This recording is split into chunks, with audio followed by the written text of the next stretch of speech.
नमस्कार दोस्तों, हमारे YouTube चैनल में आपका स्वागत है।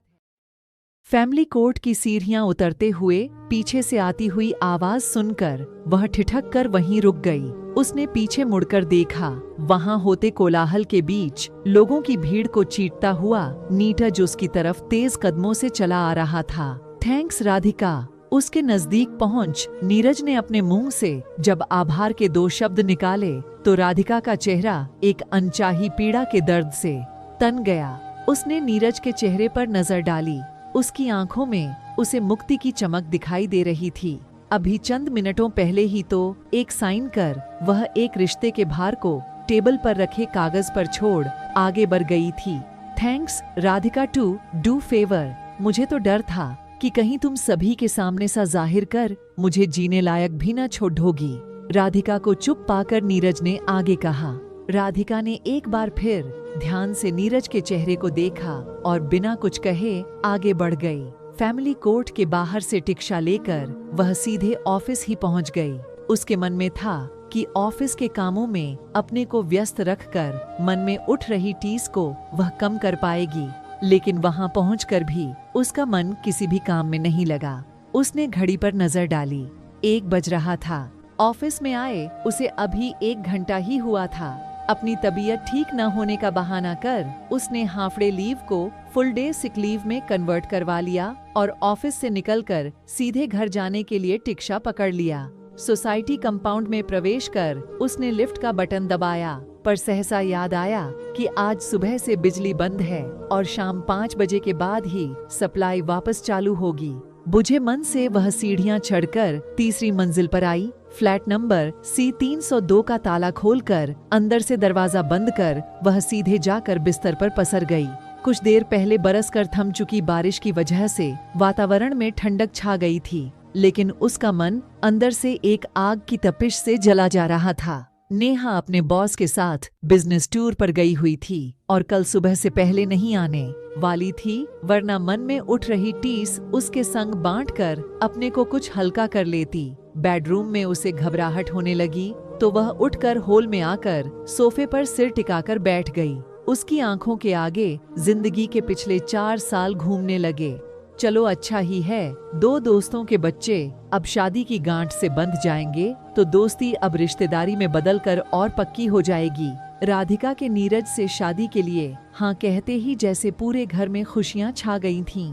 राधिका के पिता ने अपने दोस्त का मुंह मीठा करवाया और गले से लगा लिया। राधिका ने अपने सामने बैठे नीरज को छोटी छिपे नजरें उठाकर देखा। वह शर्माता हुआ नीची नजरें किए हुए चुपचाप बैठा था। न्यू जर्सी से अपनी पढ़ाई पूरी कर अभी कुछ महीने पहले ही आया। नीरज शायद यहाँ के माहौल में अपने आप को फिर से पूरी तरह से एडजस्ट नहीं कर पाया।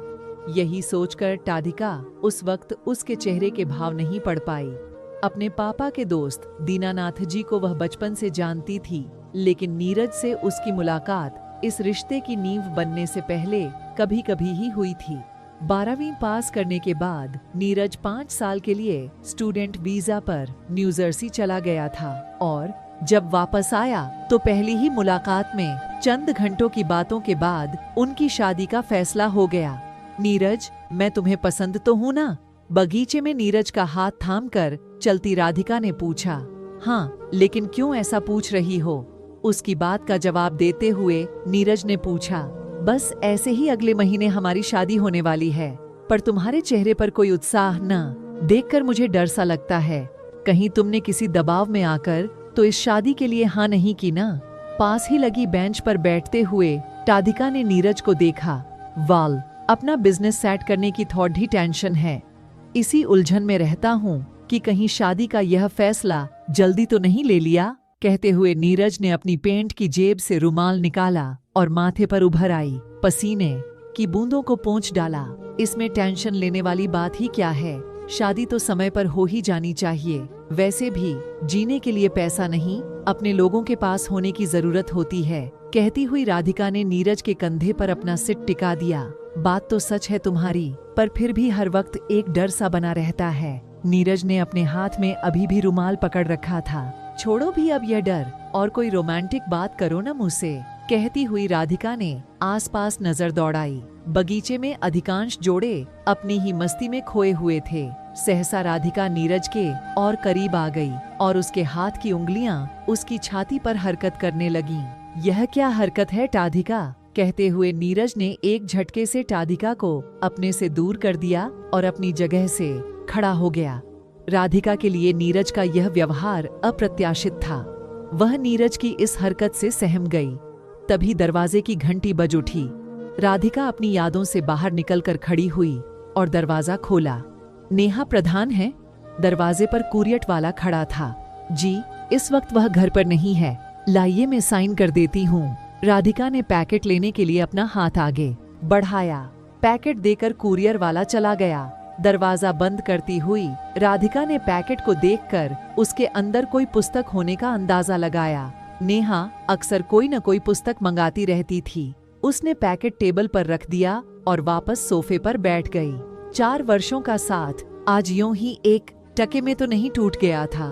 उसके पीछे की भूमिका तो शायद शादी के पहले से ही बन चुकी थी। पर नीरज का मौन राधिका की जिंदगी भी दांव पर लगा गया। नीरज के बारे में और सोचते हुए उसका चेहरा तन गया।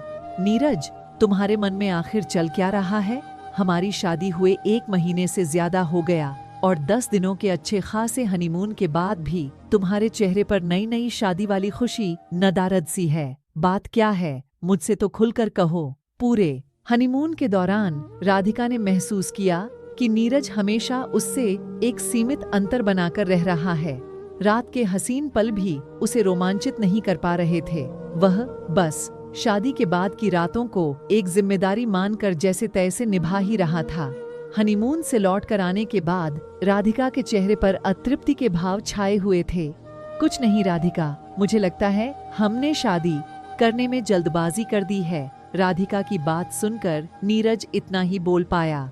जनाब, अब ये सब बातें सोचने का समय बीत चुका है। बेहतर होगा हम मिलकर अपनी शादी का जश्न पूरे मन से मनाएं। राधिका ने नीरज की बात सुनकर कहा। तुम नहीं समा पाओगी राधिका, और मैं तुम्हें अपनी समस्या समझ भी नहीं पाऊंगा। कहकर नीरज राधिका की प्रतिक्रिया की परवाह किए बिना ही कमरे से बाहर चला गया। अकेले बैठी हुई राधिका का मन बार बार पिछली बातों में जाकर अटक रहा था। लाइट भी नहीं थी जो टीवी ऑन कर अपना मन बहला पाती।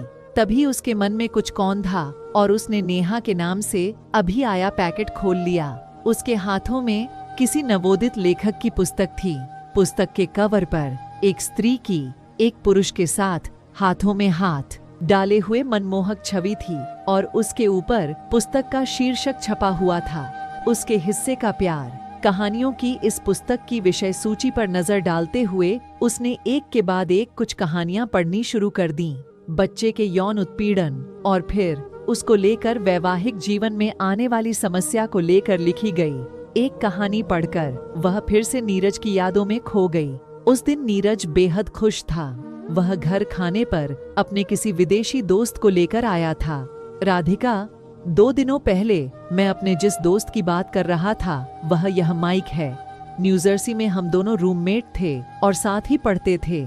नीरज ने राधिका को माइक का परिचय देते हुए कहा। राधिका ने अपने पति की बाजू में खड़े उस श्वेत वर्णीय स्निग्ध त्वचा वाले लंबे व छरहरे युवक पर नजर डाली। राधिका को पहली ही नजर में नीरज का यह दोस्त बिल्कुल पसंद नहीं आया।